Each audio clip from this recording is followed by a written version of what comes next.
Killer Innovations Podcast for Sunday, August 28th, 2005. Show number 25, brought to you from Washington, D.C.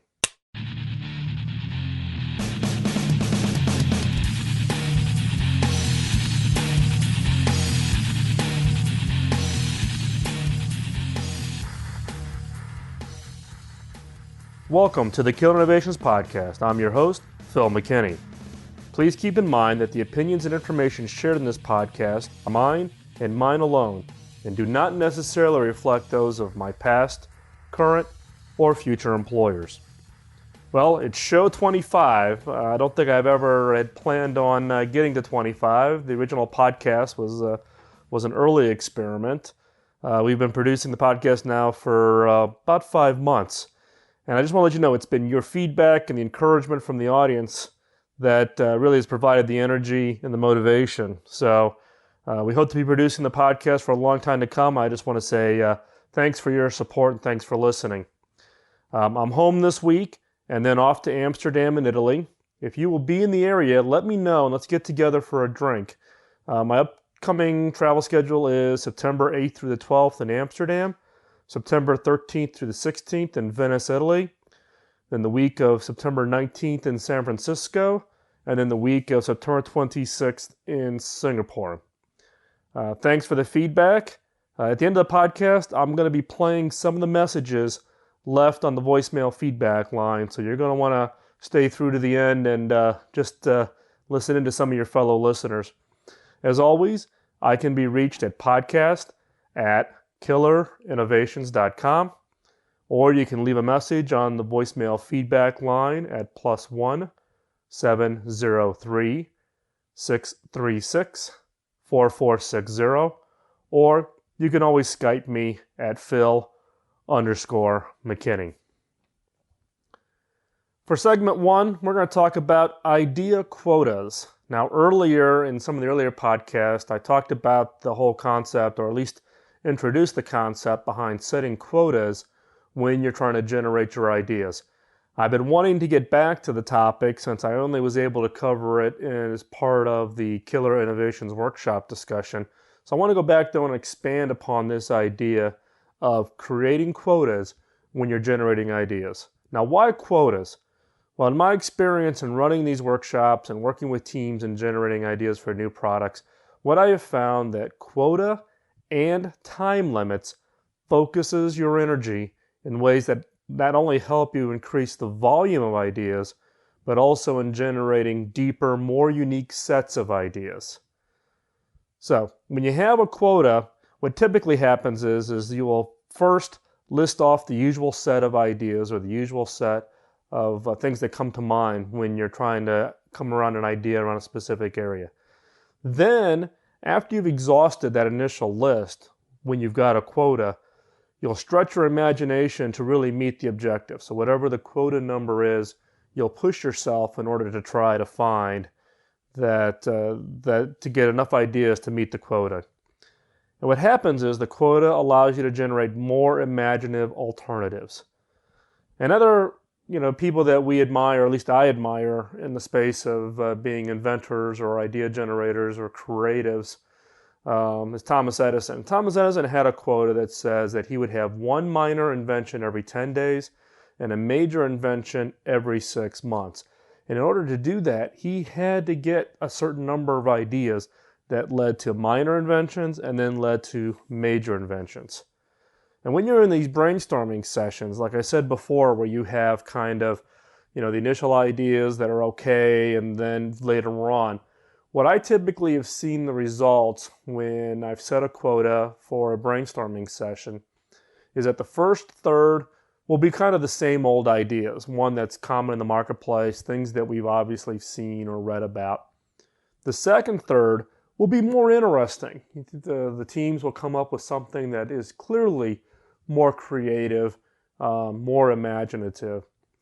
And then the last third will definitely show more insight. And that's where you typically find those really creative, really breakthrough ideas, is when you get down to kind of that final third. And why does this happen? Well, what I've kind of surmised after running all these workshops and working both in the company I'm with now and with previous companies and helping them come up with new ideas or new products is that the creative thinking process really depends on continuing the flow of ideas long enough to kind of purge the common, purge the habitual ideas, purge kind of the things that we've all read about, particularly in a market area that we are expertise in, to really get down to that next level to produce the usual imaginative ideas. Think of it as kind of you got to clean out the cobwebs. So if you don't have a quota, people will just simply clear out the cobwebs and stop.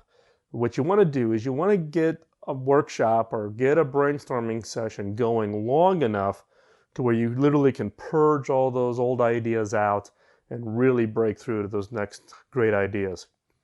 So what is a good quota to set? Well, if you're working alone, if you're coming up with your own ideas and you've set aside a period of time, if you're working alone, it's typically 40 to 50 ideas per session. Now, the time limit on those 40 to 50 ideas can vary. Typically, what I have found is it's typically within 30 to 45 minutes. That's kind of the maximum amount of time that you can sit there and really be focused without mind wandering or whatever the case might be. So 40 to 50 ideas per session if you're working by yourself. If you're working as a team, meaning that you've got 3, 4, 5 people working as a team, then the idea quota for that same amount of time should be in the neighborhood of about 120 to 140 ideas per session.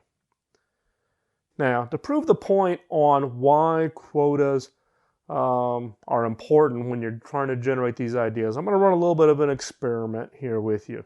So, what I'm going to do is I'm going to list off a list of terms, and I want you to come up with what the first word that comes to mind for each of these terms. Ready?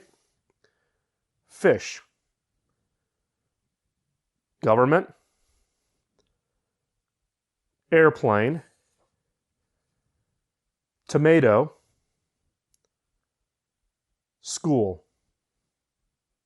So note what were the first words that came to your mouth for each of those terms. Now, do this 5 more times for each term. So you're going to come up with a total of 6 words associated with these 5 terms: fish, government, airplane, tomato, and school. Now you're going to note that the later associations, number 4, 5, and 6, are going to be much more original and unique than the earlier ones. The first answer you gave, when I first gave you the term, is usually the most common, dominant association you have for each word. But by forcing you to come up with responses that are not that common, meaning get rid of the common ones first, then go back and generate the next 5, you most likely experienced an increase in your originality and your imagination by forcing you to clear out the first ones and get to the next set of ideas. An additional benefit of giving yourself an idea quota is that you're forced to write them down. Now, for those of you that have been longtime listeners to the podcast, I can hear the groan now. Oh no, here's Phil going to talk about the idea notebooks. Well, guess what? You're right. Leonardo da Vinci was one of those guys that was just manic about listing and cataloging his thoughts in little notebooks that he carried everywhere. Now, this last week I was in San Francisco and I actually met with one of the listeners for the podcast, Mike. And we met at a restaurant in Burlingame, just south of San Francisco. And actually, when I got to the table, I noticed that Mike had his notebook on the table, and I'd actually had showed up a little bit late because I was stuck in traffic, but he was working his ideas. And then as we talked, and we actually did a little bit of brainstorming on ideas for his business, he was busily writing it into his notebook. Now, I actually was a little bit embarrassed because I didn't bring my notebooks in with me to the restaurant. I left them in the car, and I wish I had really brought them in because there were some ideas that Mike and I were bouncing back and forth that I would love to have captured. Now, I'll also tell you, though, that this constant carrying around the notebooks drives my wife absolutely nuts because I have literally Tupperware tubs full of notebooks that I have created over the last 20 plus years. But I am a firm believer, and I'm a firm believer for why. One, listing your ideas helps you remember them. I don't know about you, I'm middle-aged. The brain doesn't quite work as much as I say. I call it Teflon memory. Nothing ever really sticks. I have to write them down or I can't remember them. We've all had that experience of trying to remember a phone number, then getting distracted, and then not being able to remember the phone number. To kind of prove the point here, I'm going to read you a set of numbers. 7, 9, 1, 4, 0. Now, recite the numbers. How many can you recall? Now let's try this experiment with a different set of numbers. 2, 6, 3, 9, 8, 4, 7, 1, 5, 3, 9, 8, 1, 2, 4, 5, 1. Now, how many numbers could you recite on that list? Probably not that many. It's proven that the human brain, we can retain maybe 5 to 9 chunks of information at the time. And that's kind of indicative, or at least that's the rationale behind phone numbers. When originally the phone numbers were created, the reason 7 digits were chosen for the US phone numbering system was because that fits into this optimal list of chunks of information that you can remember.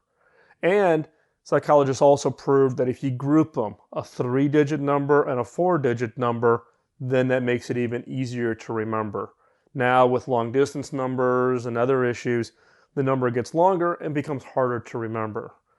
But again, the human brain can retain 5 to 7 chunks of information.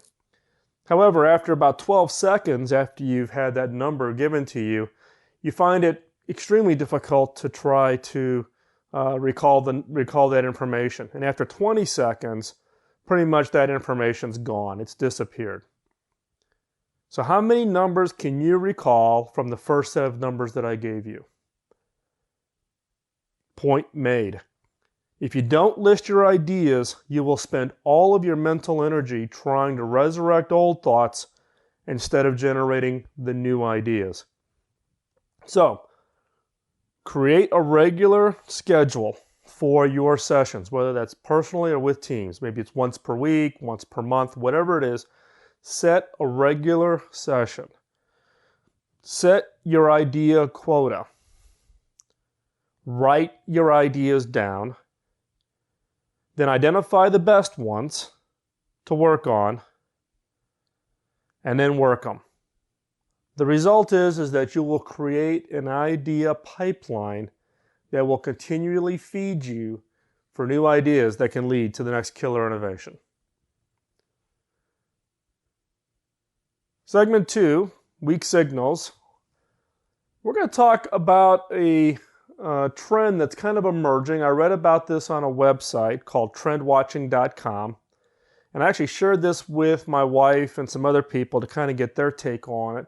Varying opinions as to whether this is really a trend. But again, what's the whole idea behind weak signals? We're trying to find those trends that have not quite caught on in the general marketplace that could potentially be a source of ideas. So the weak signals for this week is a trend called Twinsumer. Now, if you look back, if you look at the consumers that are out there buying things today, whether it be online or in stores, consumers' purchasing decisions are increasingly being determined by word of mouth through your friends, peer-to-peer, doing price comparisons, getting opinions, reviews, going to Consumer Reports, looking for recommendations. But there's an emerging trend whereby these reviews and recommendations are filtered down to be relevant to a much smaller set of consumers. The Twinsumer trend is based on the fact that consumers looking for the best of the best, the first of the first, the most relevant of the relevant, increasingly don't connect to just any other consumer anymore. They are hooking up with and listening to their taste twins, fellow consumers somewhere in the world who think, react, enjoy, and consume the way they do. According to the Pew Internet and American Life Project, 33 million American Internet users have reviewed or rated someone or something as part of an online rating system. So, for instance, all the listeners of this podcast who have voted on Podcast Alley have rated this show. And Forrester research found that in Europe, more than 50% of online consumer electronics buyers have checked product reviews from other customers, and that 30% of buyers have actually bought a product online based on someone else's online rating. 15% have written a review themselves. So what are the sub-trends that are leading to this Twinsumers?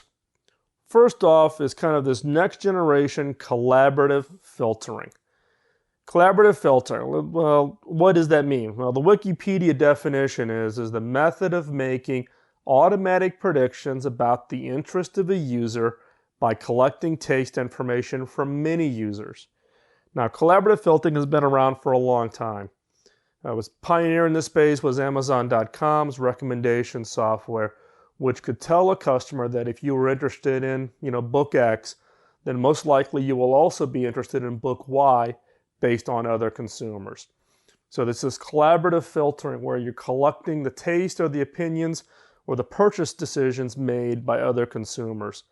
And what we're really seeing is that this was a pretty wide net from the standpoint of just individual users, but the ability to narrow that down based on demographic information, socioeconomic, geography, allows you to get much more narrowly focused on being able to pinpoint those kinds of recommendations. The second kind of sub-trend that's leading to this Twinsumer activity is this massive proliferation of personal profiles on websites.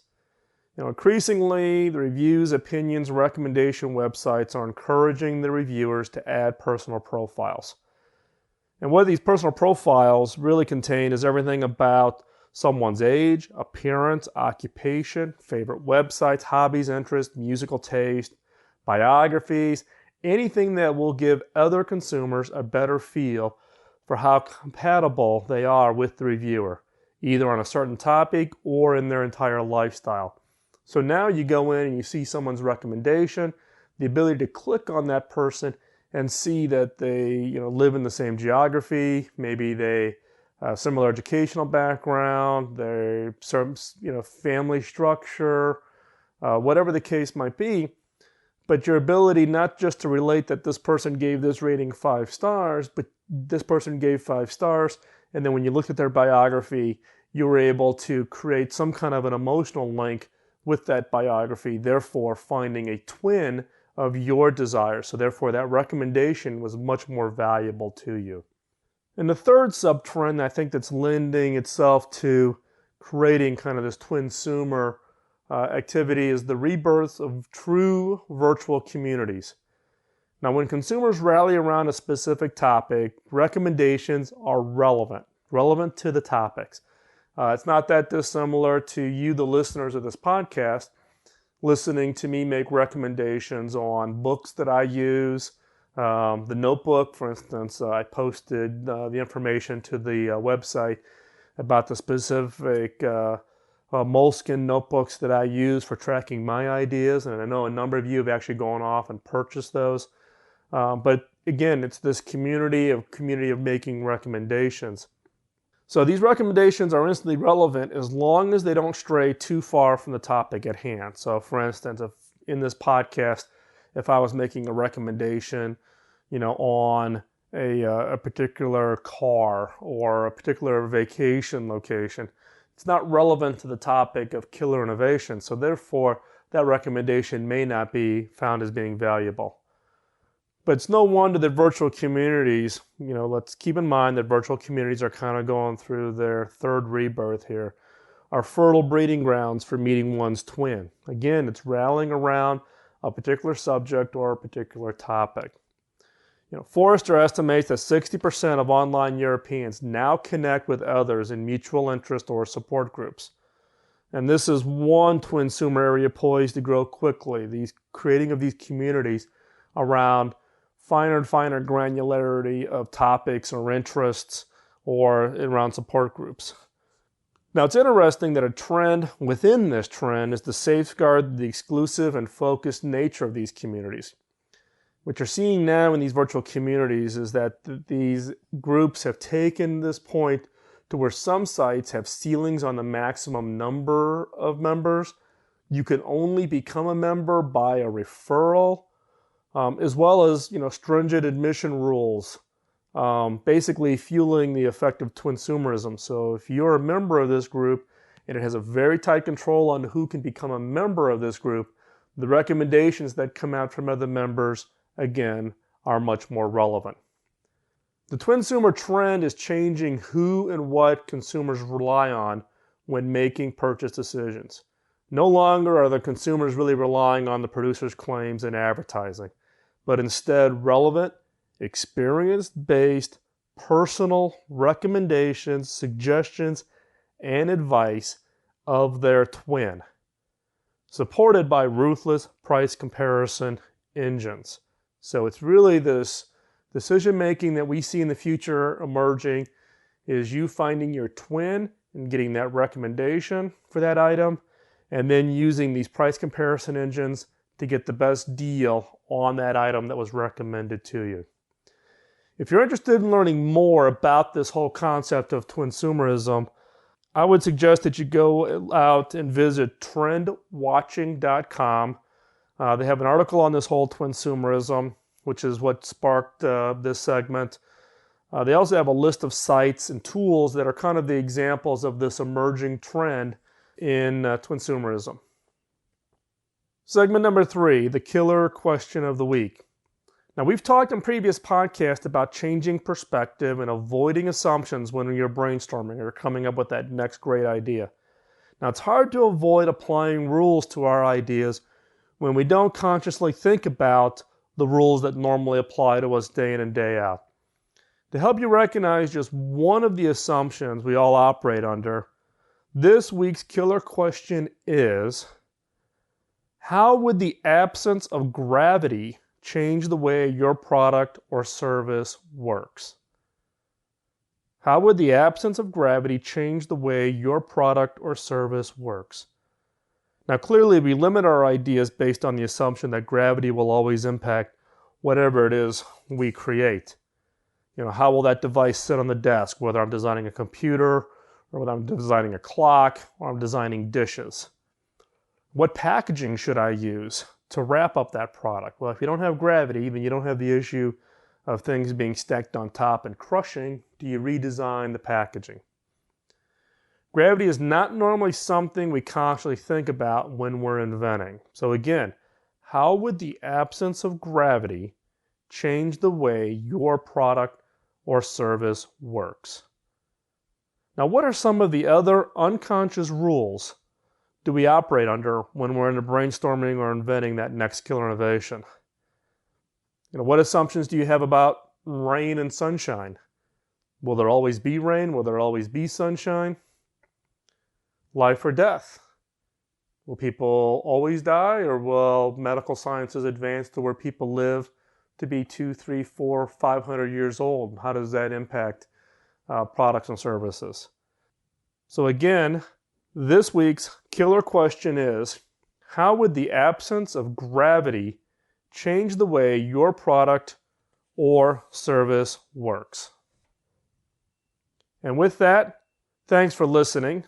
Please keep the feedback coming. You can email me at podcast@killerinnovations.com.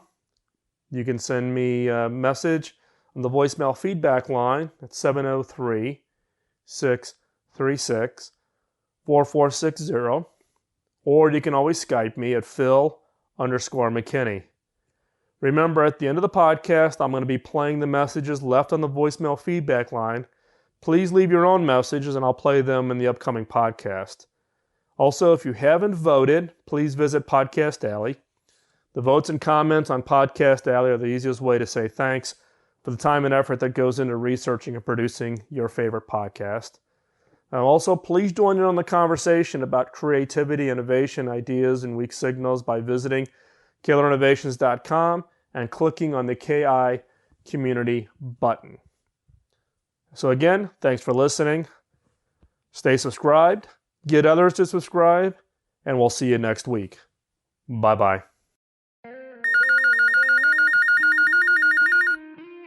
Hi, Phil. This is Jonathan Wolfman. I love the show. I wanted to give you some feedback on your on the label that plays on the MP3 player. I think that it's a great improvement. The 2005, I would just make it 05, and that'll give us 2 more characters to see a little bit of the description, and it gives you, geez, almost 100 years to use that moniker. Thank you.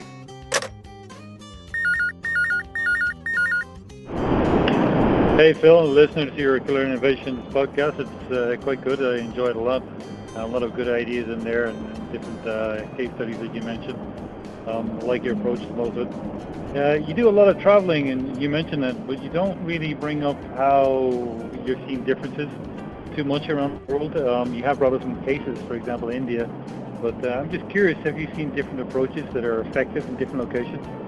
For example, Indian culture, North American culture, English, German, other Asians, and so on. It'd be interesting to see if you can discuss that briefly at some point and see if there's any major differences in effective approaches that do or don't work.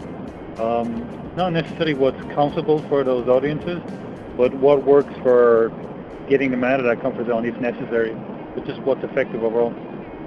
Thanks. Keep up the good work. It's a good show. I listen to a lot, particularly when I'm traveling.